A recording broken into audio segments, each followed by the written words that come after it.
Everyone has ambitions, everyone has targets for themselves. How you align those with the goals of the team and then come together to make a team that is greater than the sum of its parts. That's when the magic happens in a Formula One team, probably in any sports team.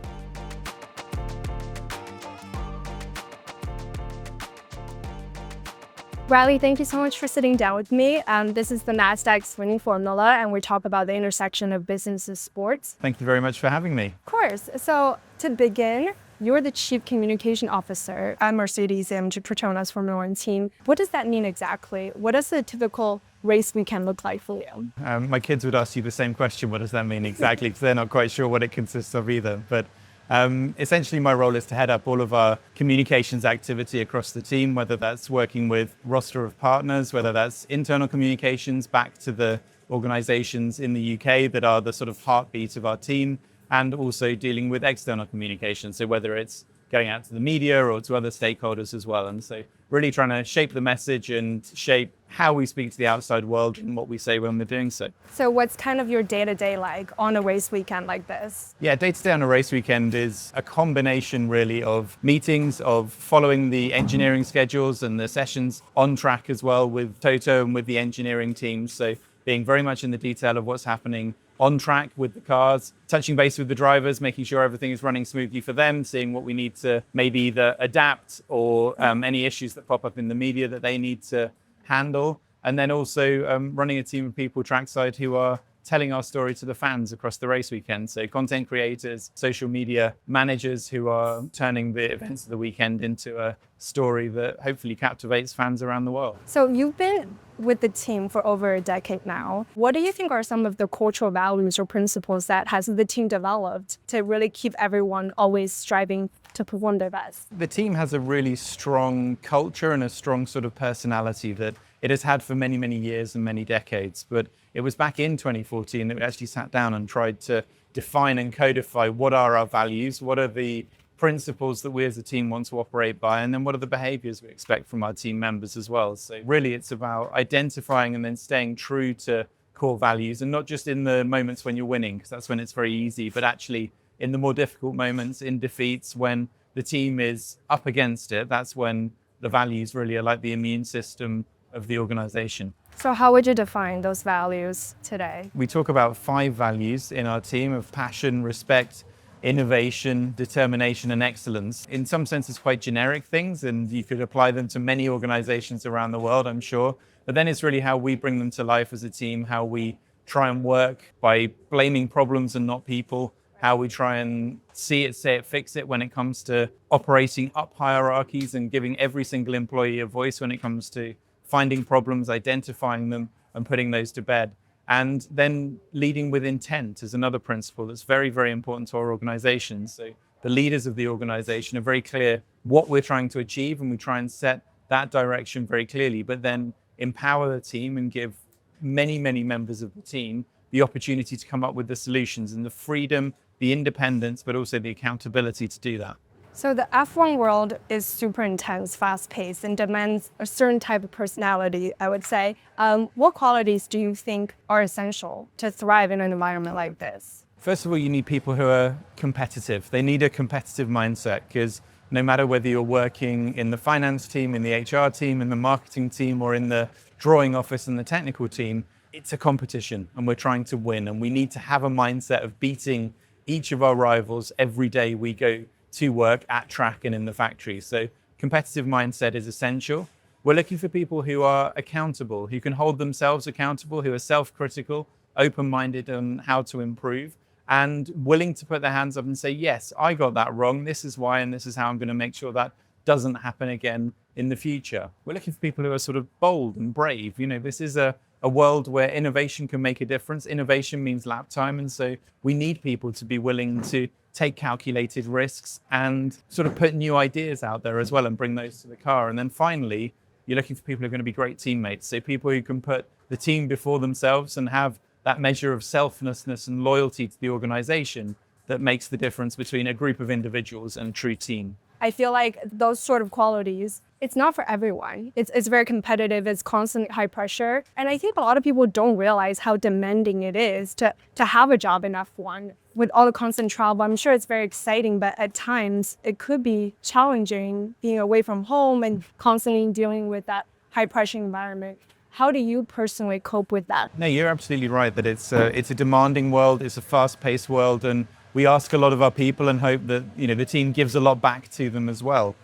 For me personally, it's something I've done for over 20 years. So traveling rhythm is one that I'm used to, that my family are used to as well. My children have never known it any different. But for me, the sanctuary away from the racetrack and away from the office is definitely being at home with my wife and my kids and just able to spend good quality family time together and really, support my family as well in being present and being able to make as much happen as we can on the gaps in between the races. Are you able to disconnect when you're not in the racing environment, when you're with your family? I think you're both always on and always able to disconnect at the same time, particularly in communications. Something can come out of left field at any moment and you need to be prepared and ready to react to that as well. So you can never afford to be completely off, but then you just need to, be rigorous in building a schedule that works for you, that works for your family, and helps you to balance those demands. For sure. What everyone sees on TV during race weekend is only tip of the iceberg. There's over 1,500 people working back in Brackley day and night to make a team happen. How do you motivate the entire team through a very demanding season? Yeah, you're absolutely right. It's only 10% of the team, if that travels. And so the majority of people who work in a Formula One team never see the car on track, don't come to the racetrack and are working away in that factory, either in the drawing office, in the manufacturing operations, or in the business support functions as well. So really what we focus on is trying to close the gap as much as we can and close the information gap as much as possible between being at the factory and being at track. So we have daily emails that go back from the track explaining in detail what's happened at track, what things are looking like for the race weekend, and helping our team members to understand the story beyond what they could read in the media or hear on TV. We then do detailed debriefs as well. So Monday after every Grand Prix, there's a technical debrief to talk about the weekend. There's a faults meeting to list out all the things that went wrong and what we're going to do about them.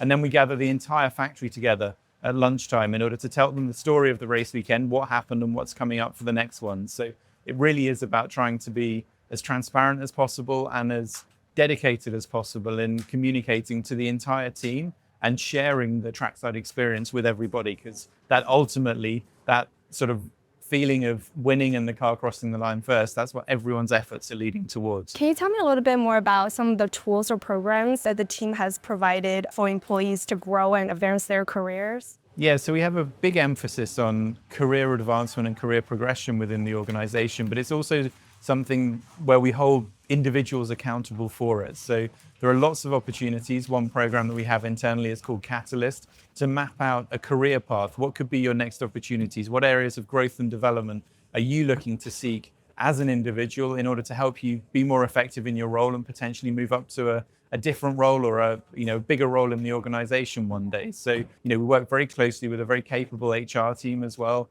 And there's a talent management process too for us to spot the highest potential people in the team and create pathways for them to advance their careers within the organization. So trying to be as open-minded as possible, really pushing people to take responsibility for their own careers, not just wait for things to happen to them. They need to be active in making their careers happen and making those next steps. Both at Nasdaq and at Mercedes AMG Petronas Formula One team, innovation is core to achieving success. How do you create that environment where people feel safe to speak up and to challenge traditional ideas and to be able to have that innovative mindset?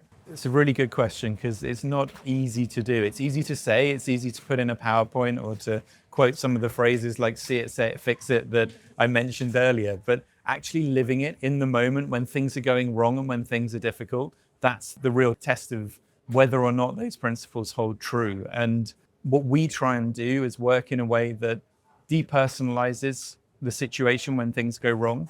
We encourage leaders to be the ones who volunteer things that have gone wrong or mistakes that they have made first in order to create permission for the rest of the team to do the same and to feel confident enough to put their hands up and say, I got this wrong. I think this is why that happened. And here's what we're going to do about it. And then we talk often about blaming the problem, not the person. Now, that doesn't mean that people don't make mistakes and we don't have to be accountable for those. But fundamentally, often if something goes wrong with the car on track, be it reliability or something else happens, there's a process reason behind it. And so we try and analyze that process very objectively, understand what the source of the failure was, and then fix that for next time round. And so very often those challenges and problems we encounter are down to that, not down to individuals not being able to do the job. And so we try and be very, very analytical about the processes they're working within and the processes they are being asked to follow in order to ensure that they eliminate as many possible sources of error as we can. Have you seen success in implementing policies like this? Yeah, I think one of the best metaphors for it is the pit stop, for example, where we train multiple times a weekend, multiple times in between races as well. Every single pit stop that we do is analyzed by video. And we have sensors in all the wheel guns to understand how quickly the wheel nuts are going on and off the wheels in order to sort of take the tires off and put them back on the car. And after every single session, there is an analysis that goes on to say, right, this was slower here. Is that down to an individual that needs more training or more practice? Is it because people are standing in the slightly wrong place and that's impeding the arrival of the wheel and tire assembly, or getting it off the axle or putting the new one on? And so that's the best example where we repeat, and in each cycle of repetition, we are analyzing, improving, and then implementing that as well. And those learning loops ultimately are what a Formula One team does with every development we bring to the car, with every single process that we have, in order to try and improve faster than our rivals. I wanted to ask you, since the show's title is called The Winning Formula, for you personally, what has been the most important ingredient in your winning formula? In Formula One, I mean, it comes down to one thing, and that is the team and what we call teamship. So how well does everybody work together, and how well are they able to put the team before themselves and lean into that sort of collective challenge and collective endeavor? Obviously, everyone has ambitions, everyone has targets for themselves, but how you align those with the goals of the team and then come together to make a team that is greater than the sum of its parts, that's when the magic happens in a Formula One team, probably in any sports team. That's what I've been lucky enough to be part of over the past 2 decades and more. Teams that have come together with an incredible dynamic in order to achieve goals that at the start seemed almost impossible.